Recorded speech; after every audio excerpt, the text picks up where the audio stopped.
Hello students, कैसे हैं आप सब। आज के इस वीडियो में मैं मानव अधिवास के भाग 3 का वीडियो लेकर आया हूं। जैसा कि मैंने पहले ही बताया था कि वीडियो क्रमांक 1 और 2 में का अध्ययन जब हम कर रहे थे तो उसको बताया था कि इस पाठ से संबंधित प्रश्नों का भी हम उत्तर मिलकर हल करेंगे और पढ़े हुए और समझे हुए पाठ के आधार पर हम उत्तर सरल शब्दों में बनाने का प्रयास करेंगे। बहुत ही आसान है, तो जल्दी से शुरू करते हैं आज का वीडियो। हमारा टॉपिक है पहला, पाठ से संबंधित प्रश्नों पर एक नज़र। इसमें है सही विकल्प चुनकर लिखें। प्रश्न क्रमांक 1 है, जापान में मकान का निर्माण लकड़ी या हल्की वस्तुओं से किए जाने का कारण है। तो इसका कारण है भूकंप। इसकी चर्चा हम व्यापक रूप से कर चुके हैं पहले वीडियो में। सड़क के किनारे स्थित नगर का प्रतिरूप होता है। तो सड़क एक रेखा के रूप में होती है और जाहिर है कि उसके अगल बगल बनने वाले अधिवास या बस्ती रेखा के रूप में ही होंगी। तो इसका उत्तर होगा रेखीय प्रतिरूप। 5 से 10 लाख तक की जनसंख्या वाले बसाहट को कहते हैं। तो 5 से 10 लाख तक की जनसंख्या वाले बसाहट को हम नगर कहते हैं। लंदन किस नदी के किनारे स्थित है। तो लंदन टेम्स नदी के किनारे स्थित है। आगे देखते हैं हम। प्रश्न 2 है, निम्नलिखित प्रश्नों के उत्तर दें। प्रश्न क्रमांक 1 है इसमें, मानव के लिए आवास क्यों आवश्यक है। तो ये कोई बड़ा या कठिन प्रश्न नहीं है, बिल्कुल सामान्य। आप सोचकर भी इसका उत्तर लिख सकते हैं। सर्दी, गर्मी, धूप, बरसात एवं प्राकृतिक आपदा से बचाव के लिए मानव को आवास या घर की आवश्यकता पड़ती है। क्राल क्या है। तो अफ्रीकी जनजाति एक होती है मसाई जनजाति। तो मसाई जनजाति के द्वारा सुरक्षा एवं सुविधा के दृष्टिकोण से जो आवास का निर्माण किया जाता है, अधिवास का निर्माण किया जाता है, उसे क्राल कहते हैं। या हम एक लाइन में भी लिख सकते हैं, मसाई लोगों के घर को हम क्राल कहते हैं। राजस्थान के मकानों की विशेषताएं लिखिए। तो राजस्थान शुष्क और अत्यधिक तीव्र गर्मी वाला प्रदेश है। उस प्रदेश में अधिकांश मकान जो ग्रामीण क्षेत्रों की बात करें तो ग्रामीण क्षेत्र में बिखरे हुए या विखंडित बस्तियां पाई जाती है। घर लगभग दूर दूर होते हैं। साथ ही साथ इसकी एक और विशेषता ये है कि यहाँ मकान के दरवाजे पर और छत के ऊपर छप्पर लगाए जाते हैं। घास फूस से बने हुए छप्पर लगाए जाते हैं और मकानों की दीवारों की मोटाई अधिक होती है। छप्पर लगाने और दीवारों की मोटाई अधिक रखने का कारण ये है कि अधिक गर्मी से बचाव हो सके। इसके बाद प्रश्न क्रमांक 4 देखते हैं। प्रश्न क्रमांक 4 है, बख्तरा गांव किस योजना में शामिल किया गया है। तो इसका उत्तर है बख्तरा गांव को पूरा योजना में शामिल किया गया है। पूरा योजना के बारे में हम आपको पहले बता चुके हैं कि पाठ्य पुस्तक में है। पूरा योजना, इसका पूरा नाम होता है providing urban amenities in rural areas, यानी कि ग्रामीण क्षेत्रों में नगरीय सुविधाएं उपलब्ध कराना जिससे गांवों से शहरों की ओर पलायन रुक सके। ये पूरा योजना है। तो हमारे छत्तीसगढ़ का एक गांव है बख्तरा, रायपुर में पड़ता है वो, उस गांव को पूरा योजना में शामिल किया गया है। प्रश्न 5 देखते हैं, क्या कारण है कि ब्रिटेन में मकानों में मुख्य द्वार पूर्व या दक्षिण पूर्व में रखा जाता है। तो इसका अर्थ है कि ब्रिटेन एक ठंडा देश है, पश्चिम में पड़ता है, पश्चिमी देश भी कहते हैं इसको। और पश्चिम देश होने के कारण यहाँ पश्चिमी विक्षोभ चलती हैं, पछुआ हवाएं चलती है जो अत्यधिक ठंडी और कपकपा देने वाली होती है।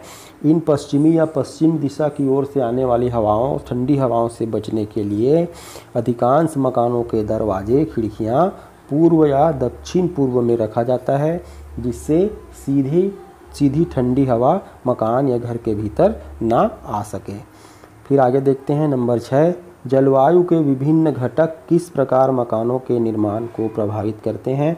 तो इसके लिए ये थोड़ा बड़ा प्रश्न है, इसके लिए आप वीडियो क्रमांक 1 और 2 को अच्छी तरह से देखेंगे तो इसका उत्तर मिल जाएगा।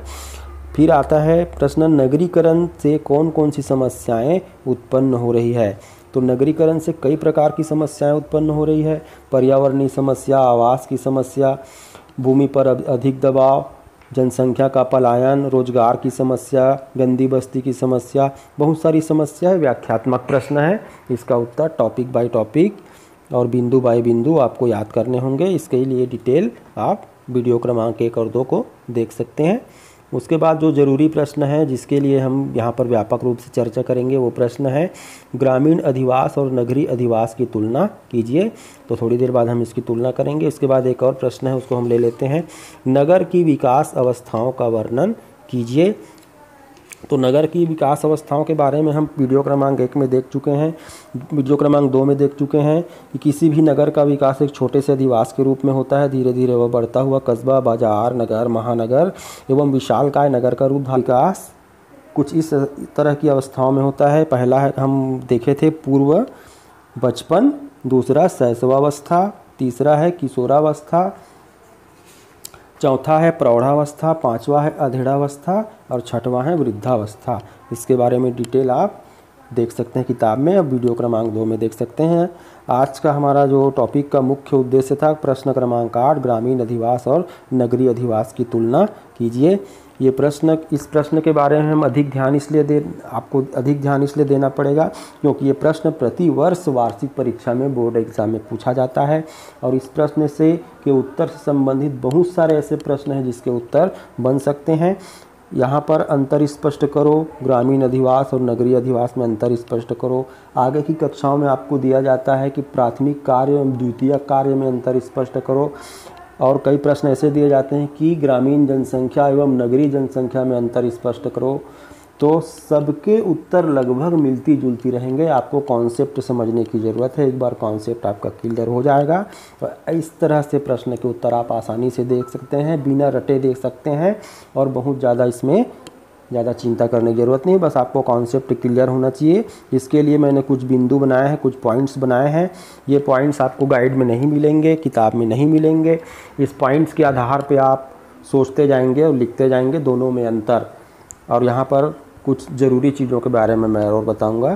तो सबसे पहले आप ग्रामीण अधिवास और नगरीय अधिवास में अंतर करो करके आएगा तो 5 नंबर 6 नंबर का ये प्रश्न वार्षिक में अक्सर आता है और इसमें आसानी से आप 5 नंबर या 6 नंबर पूरा ले सकते हैं। आपको ध्यान देना होगा, 5 नंबर का प्रश्न है तो कम से कम आपको 5 अंतर तो स्पष्ट करना ही पड़ेगा। उससे ज़्यादा भी कर देंगे तो और अच्छी बात है। तो पूरे 5 अंतर स्पष्ट करेंगे। उसमें से जो 11 टॉपिक आपको दिया गया है उसमें से कोई भी एक टॉपिक, कोई भी 5-6 टॉपिक आपको याद होगा तो आप आसानी से इस प्रश्न का उत्तर दे सकते हैं। बहुत ही आसान है। चलिए देखते हैं ग्रामीण और नगरीय अधिवास में अंतर। तो हम कैसे अंतर स्पष्ट करेंगे। सबसे पहले ग्रामीण अधिवास और नगरीय अधिवास ऐसा बनाएंगे और 2 भाग कर लेंगे। एक तरफ लिखेंगे ग्रामीण अधिवास, दूसरे तरफ लिखेंगे नगरीय अधिवास।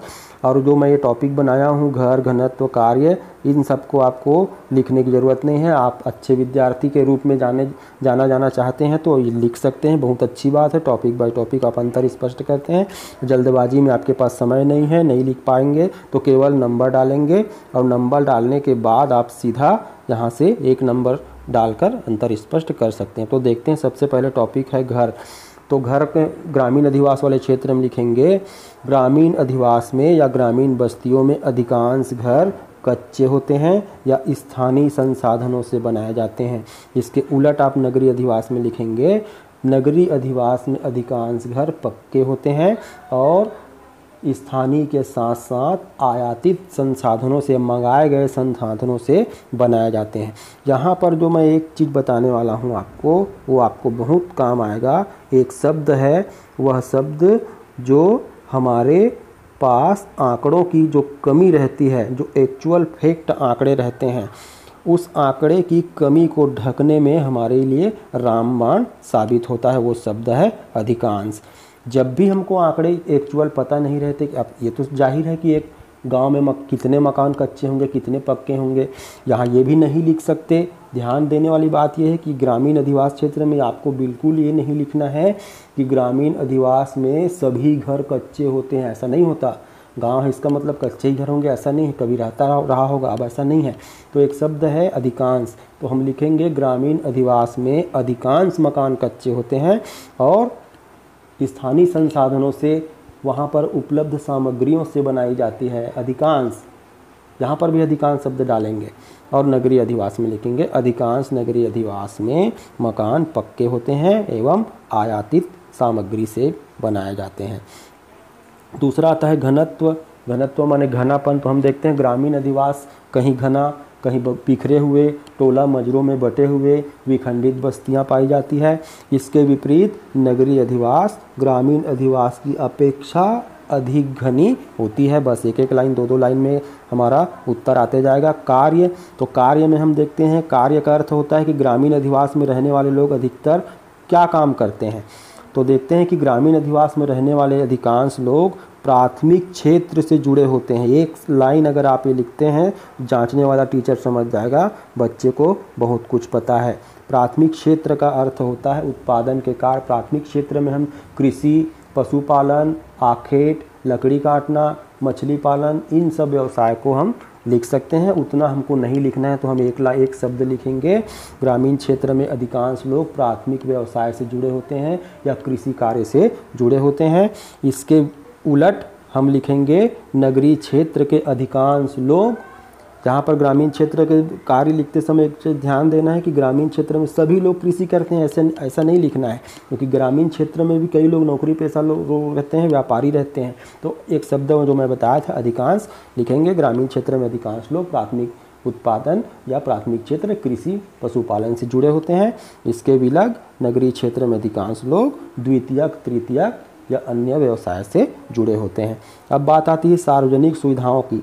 तो ग्रामीण क्षेत्रों में सार्वजनिक सुविधाएं बिल्कुल नहीं होती, ऐसी बात नहीं है। ग्रामीण क्षेत्रों में सार्वजनिक सुविधाएं होती है, जैसे तालाब, कुआं, मंदिर, मस्जिद, स्कूल, पंचायत, डाकघर, चिकित्सालय, हॉस्पिटल, क्रय विक्रय केंद्र, बाजार आदि होती है, लेकिन नगरीय क्षेत्रों की अपेक्षा कम होती है। ये लिखेंगे तो ज़्यादा बेटर होगा। और इसके विलग नगरीय क्षेत्र में लिखेंगे ग्रामीण क्षेत्रों की अपेक्षा, ग्रामीण अधिवास की अपेक्षा नगरीय अधिवास में सार्वजनिक सुविधाएं अधिक पाई जाती है। अब बात आती, टॉपिक आता है शिक्षा। तो देखते हैं हम ग्रामीण अधिवास में शिक्षक से संबंधित सुविधाएं कम होती है। स्कूल तो होते हैं, लेकिन उच्च शिक्षण के लिए नगरों पर या शहरों पर स्थित शिक्षण संस्थानों पर आश्रित रहना पड़ता है। इसके विपरीत हम लिखेंगे नगरीय अधिवासों में ग्रामीण क्षेत्रों की अपेक्षा शिक्षा की सुविधाएं अधिक होती है। स्कूल, कॉलेजेस, महाविद्यालय एवं उच्च शिक्षण संस्थाएं ग्रामीण क्षेत्रों की अपेक्षा, ग्रामीण अधिवास की अपेक्षा नगरीय अधिवास में अधिक होती है। अब देखते हैं स्वास्थ्य। तो हम यहाँ लिखेंगे नगरीय क्षेत्रों की अपेक्षा स्वास्थ्य सुविधाएं ग्रामीण क्षेत्रों में कम पाई जाती है। इसके विपरीत हम लिखेंगे नगरीय क्षेत्रों में स्वास्थ्य सुविधाएं ग्रामीण अधिवास की अपेक्षा अधिक पाई जाती है। वातावरण, तो वातावरण में हम लिखेंगे ग्रामीण क्षेत्रों में या ग्रामीण अधिवास में प्रायः वातावरण शुद्ध होता है, प्रदूषण का स्तर न्यून होता है। इसके साथ ही हम लिखेंगे नगरीय अधिवास में प्रदूषण का स्तर उच्च होता है। फिर बात आती है मनोरंजन की। तो मनोरंजन के साधन ग्रामीण अधिवास में स्थानीय होते हैं। लोग स्थानीय मनोरंजन के साधनों से अपना मनोरंजन करते हैं, स्थानीय खेल खेलते हैं। इसके साथ ही नगरीय अधिवास में हम लिखेंगे मनोरंजन के साधन ग्रामीण क्षेत्रों के अपेक्षा व्यापक होते हैं, जहाँ पर सिनेमा घर, क्लब, पार्क, शॉपिंग मॉल और कई प्रकार के मनोरंजन के साधन उपलब्ध रहते हैं। उदाहरण देते जाएंगे तो ज़्यादा बेटर रहेगा। रोजगार के साधन देख लेते हैं। रोजगार के साधन ग्रामीण क्षेत्रों में रोजगार के साधन सीमित होते हैं। अधिकांश जनसंख्या कृषि कार्य या कृषि मजदूरी से संबंधित कार्यों पर आश्रित रहती है। इसके विपरीत नगरीय जनसंख्या में रोजगार के अवसर अधिक होते हैं, नौकरी पेशा लोग अधिक रहते हैं, मजदूरी अधिक मिलती है, मजदूरी की दर भी अधिक मिलती है। अब नया टॉपिक है परिवहन। तो परिवहन का अर्थ होता है यातायात के साधन, साथ ही साथ इसमें मोटर गाड़ियों के साथ साथ जो सड़क मार्ग, रेल मार्ग आदि भी आएंगे। तो परिवहन के साधन गाँव में सीमित होते हैं। इसके विपरीत नगरों में परिवहन के साधन अधिक होते हैं, सड़कों का संजाल अधिक रहता है, वायुयान से संबंधित सेवाएं भी रहती है और समुद्र तटीय किनारे बसे शहरों में जल परिवहन की सुविधाएं भी रहती है। और जबकि गाँव में परिवहन की सुविधा बहुत कम रहती है, एक दो सड़कें रहती है जिससे शहरों को आया जाया जा सकता है, आना जाना लोग करते हैं, गांव से दूसरे गांव आना जाना करते हैं। कुछ गांव में रेलवे की सुविधा भी रहती है, लेकिन अधिकांश हम तो यहाँ लिखेंगे नगरीय अधिवास की अपेक्षा परिवहन के साधन सीमित होते हैं। अब बात आती है साक्षरता और जीवन स्तर की, तो हम यहाँ देखेंगे ग्रामीण अधिवास में साक्षरता की दर कम होती है। यहाँ ये बिल्कुल नहीं लिखेंगे कि ग्रामीण अधिवास में लोग पढ़े लिखे नहीं होते या साक्षर ही नहीं होते, बल्कि ये लिखेंगे कि ग्रामीण अधिवास में साक्षरता की दर कम होती है। अधिकांश लोग कम पढ़े लिखे होते हैं, कुछ पढ़े लिखे भी होते हैं, तो एक शब्द डालना ठीक है, अधिकांश। और इसके विपरीत नगरीय अधिवास में प्रायः जनसंख्या या अधिवास के लोग पढ़े लिखे होते हैं, साक्षर होते हैं, और उनमें से अधिकांश उच्च शिक्षित भी होते हैं। तो आप इस तरह के प्रश्नों का उत्तर देंगे, और ये बड़ा इम्पोर्टेंट प्रश्न है। तो ठीक है, आज के लिए बस इतना ही। नेक्स्ट वीडियो में हम कुछ नए पाठ को लेकर फिर से हाजिर होंगे। अगर आपको वीडियो पसंद आता है तो लाइक कीजिए, शेयर कीजिए, सब्सक्राइब कीजिए। आप लाइक करेंगे, सब्सक्राइब करेंगे तो मुझे नए वीडियो बनाने की प्रेरणा मिलेगी। तब तक के लिए अपना ध्यान रखिए और पढ़ते रहिए। धन्यवाद।